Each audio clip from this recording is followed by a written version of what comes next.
Dinajpur board 2024-এর programming অংশ নিয়ে এখন আলোচনা করব। তো শুরুতে আমাদের চিত্র 1-এর ব্লক ডায়াগ্রাম থেকে বলেছে জোর না বিজোড় তার প্রবাহ চিত্র অঙ্কন করতে, এবং চিত্র 2-এর ডায়াগ্রাম থেকে বলেছে কম্পিউটারের গঠন বর্ণনা করতে।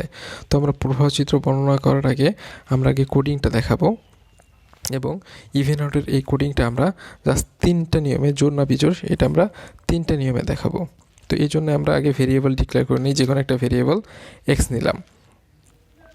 এক্স এখন কেন এক্স ইন্টিজারে কেন নিলাম? কারণ এক্স হলো পূর্ণ সংখ্যা।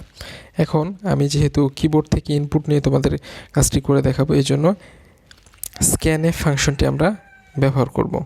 স্ক্যানএফ ফাংশনটি আমরা নিয়ে নিলাম, এরপরে ফার্স্ট ব্র্যাকেট এবং সেমিকোলন দিয়ে দিলাম, এবং এরপর %d দিব। %d বলতে বোঝায় ডেসিমেল সংখ্যা ইনপুট নিবে। ডেসিমেল সংখ্যা ইনপুট নিলে, অর্থাৎ পূর্ণ সংখ্যা ইনপুট নিলে %d ব্যবহৃত হয়। এরপর আমরা অ্যাড্রেস অপারেটর অর্থাৎ এম্পারসেন্ট অপারেটরের মাধ্যমে এক্স ভেরিয়েবলটা নিয়ে নিলাম, এবং আমরা ব্র্যাকেট ক্লোজ করলাম। ওকে, ব্র্যাকেট ক্লোজ করলাম। এখন আমাদের কি হলো, কিবোর্ড থেকে কিন্তু আমাদের ইনপুটটা নেওয়া হয়ে গেল। এরপর আমাদের কাজ কি? এরপর আমাদের কন্ডিশন অ্যাপ্লাই করতে হবে। কি কন্ডিশন? ইফ দিয়ে আমরা কন্ডিশন এখন অ্যাপ্লাই করব। যদি এক্সের মান 2 দ্বারা ভাগ করলে যদি ভাগশেষ কত হয়, 0 হয়, তাহলে আমাদের সেটা ইভেন হবে। আর যদি ভাগশেষ 0 না হয়, তাহলে আমাদের সেটা কি হবে? তাহলে আমাদের সেটা অড হবে। তাহলে 2 দ্বারা ভাগ করলে যদি ভাগশেষ কি লিখব? 0 হয়, তাহলে এখন প্রিন্ট কি করবে? PRINTF, print F. তাহলে প্রিন্ট এফ আমাদের কি করবে? ব্র্যাকেট দিয়ে দিলাম, ইনভার্টেড কমা দিয়ে দিলাম, তাহলে আমাদের প্রিন্ট এফে লিখবে ইভেন, অর্থাৎ জোড় সংখ্যা প্রিন্ট করবে। এরপর ইনভার্টেড কমা ক্লোজ করলাম এবং সেমিকোলনের মাধ্যমে লাইন শেষ করলাম। যদি 2 দ্বারা ভাগ করলে ভাগশেষ 0 হয়, তাহলে ইভেন প্রিন্ট করবে। আর যদি না হয়, তাহলে আমাদের ইলসে কি প্রিন্ট করবে? ইলসে আমাদের প্রিন্ট করবে হলো অড নাম্বার। এই জন্য আমি ব্র্যাকেট দিয়ে দিলাম, সেমিকোলন ও ডিডি, আমাদের অড নাম্বার হয়ে গেল প্রিন্ট, এবং লাস্টে একটা সেমিকোলন দিয়ে দিলাম। এখন যদি আমরা প্রোগ্রামটা রান করি, দেখি কি অবস্থা। যদি 33 দেই, তাহলে অড নাম্বার। আবার যদি প্রোগ্রামটা রান করি, যদি 24 দেই, তাহলে ইভেন নাম্বার। হ্যাঁ, প্রোগ্রামটা সাকসেসফুলি রান হয়েছে।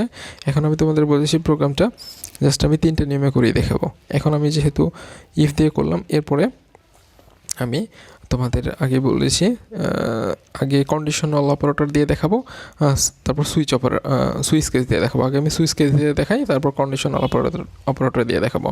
তো সুইচ কেস দিয়ে দেখানোর সময় জাস্ট এখানে কি লিখবো? ইফের পরিবর্তে SWI সুইচ লিখে দেবো। সুইচ লিখে দিয়ে আমাদের যে কন্ডিশনটা আছে সেই কন্ডিশনটা কিন্তু থাকবে।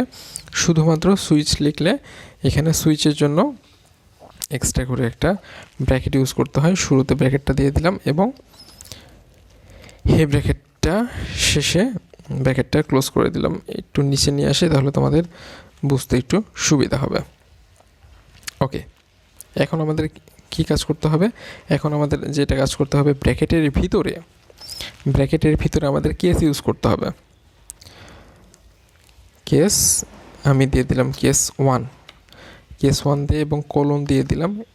কেস 1 কোলন দিয়ে আমি যেটা প্রিন্ট করব সেটাই কিন্তু লিখতে হবে। অর্থাৎ আমি কি প্রিন্ট করেছি? ইভেন প্রিন্ট করেছি। আর যদি কন্ডিশন সত্য হয়, অর্থাৎ আমি বলতে পারি যদি আমাদের সুইচের, এগুলো ডিলিট করে দিই, সুইচের এই কন্ডিশনটা সত্য হয়, তাহলে কেস 1-এ যেটা আছে সেটা প্রিন্ট করবে। এখন যদি সত্য না হয়, তাহলে কি করবে? তাহলে আমি একটু নিচের লাইনে আসি। যদি সত্য না হয়, তাহলে আমাকে এখানে ইলস লেখা যাবে না, এখানে আমাদের লিখতে হবে ডিফল্ট, DE, এই যে আমাদের ডিফল্ট লিখে একটা কোলন দিতে হবে। ডিফল্ট আমাদের অড প্রিন্ট করলো, আমাদের কাজ কিন্তু শেষ। কিন্তু এখানে আমাদের ব্রেক ইউজ করতে হয়। ব্রেক ইউজ না করলে সে ডিফল্টে যেটা আছে সেটাও প্রিন্ট করে দেবে।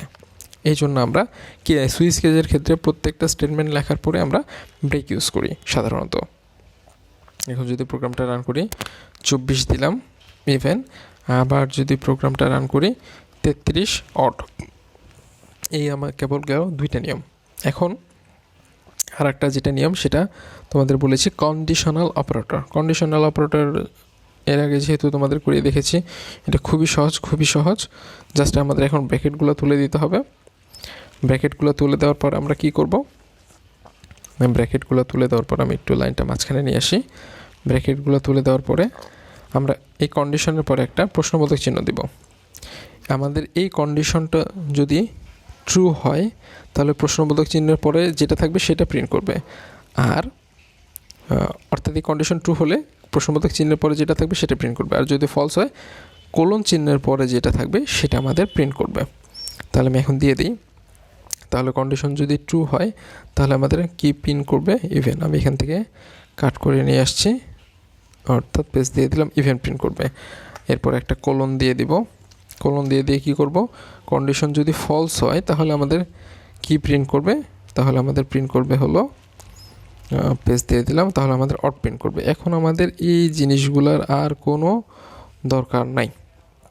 অর্থাৎ কন্ডিশনাল অপারেটরের মাধ্যমে আমাদের কোডিংটা খুবই সহজ ও ছোট হয়ে যায়, খুবই সহজ এবং ছোট হয়ে যায়, জাস্ট এক লাইনে শেষ। যেমন লিপিয়ারের মধ্যে আমি দেখিয়েছিলাম। এখন যদি প্রোগ্রামটা রান করি, দেখি কী অবস্থা। 24 দিলাম, ইভেন। আবার যদি প্রোগ্রামটা রান করি 33 অড। আলহামদুলিল্লাহ, আমার মনে হয় তোমাদের এক্ষেত্রে কোডিংয়ে কোনো সমস্যা থাকার কথা না। যেভাবে আসুক না কেন, যে নেমে আসুক না কেন, তোমরা এখন পারবা। এবার আমি বর্ণনামূলক প্রশ্নে চলে যাই।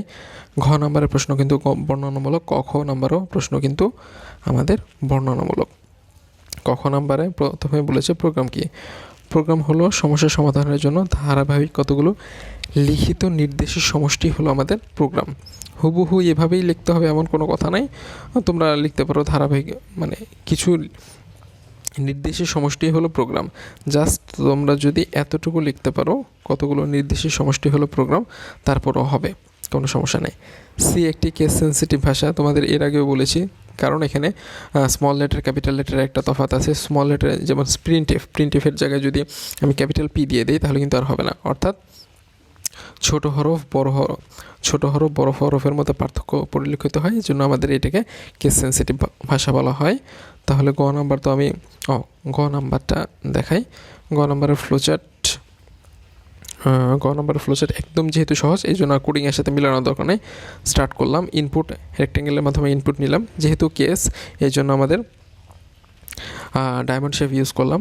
ডায়মন্ড শেপ ইউজ করার এখানে আমাদের যদি শর্তটা সত্য হয় তাহলে ইভেন প্রিন্ট করবে, আর মিথ্যা হলে অর প্রিন্ট করবে। এইটা ইফিলস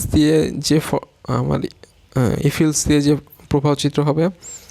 তারপরে সুইচ কেস, SWITCH, সুইচ কেসে একই এবং কন্ডিশনাল অপারেটরের ক্ষেত্রে আমাদের একই মানে প্রবাহ চিত্র হবে। আচ্ছা, লাস্ট অফ অল আমাদের আর একটা কি জানি একটা প্রশ্ন ছিল। প্রশ্নটা বর্ণনামূলক। উদ্দীপকের 2-এর আলোকে, অর্থাৎ ইনপুট, আউটপুট এবং CPU কম্পিউটারের গঠন বর্ণনা করো।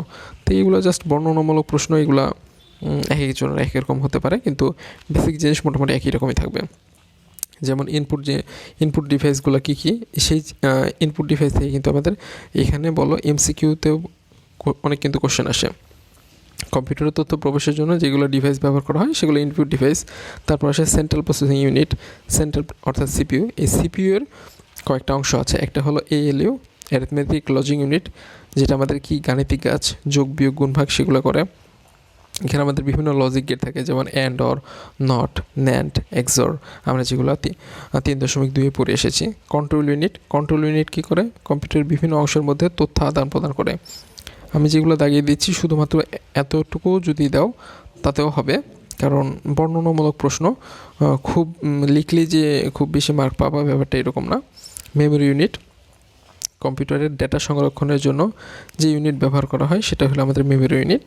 এখন মেমোরির মধ্যে অনেক ভাগ আছে, যেমন র্যাম, রোম, মানে যেগুলো ভোলাটাইল, নন ভোলাটাইল, এইরকম কিছু ভাগ দিয়ে দিতে পারো। এবং last of all output device আমাদের কি আছে, যেগুলো ইনপুটের প্রসেসিং করে আউটপুট প্রদান করে, সেগুলো আউটপুট ডিভাইস, যেমন monitor, printer, projector, sound card. আমি যে টাচ স্ক্রিনে কাজ করছি সেটা কি মানে ইনপুট ডিভাইস না আউটপুট ডিভাইস, সেটা আমাকে কমেন্ট করে জানাবা। তো এই হলো আমাদের দিনাজপুর বোর্ড 2024-এর সমাধান।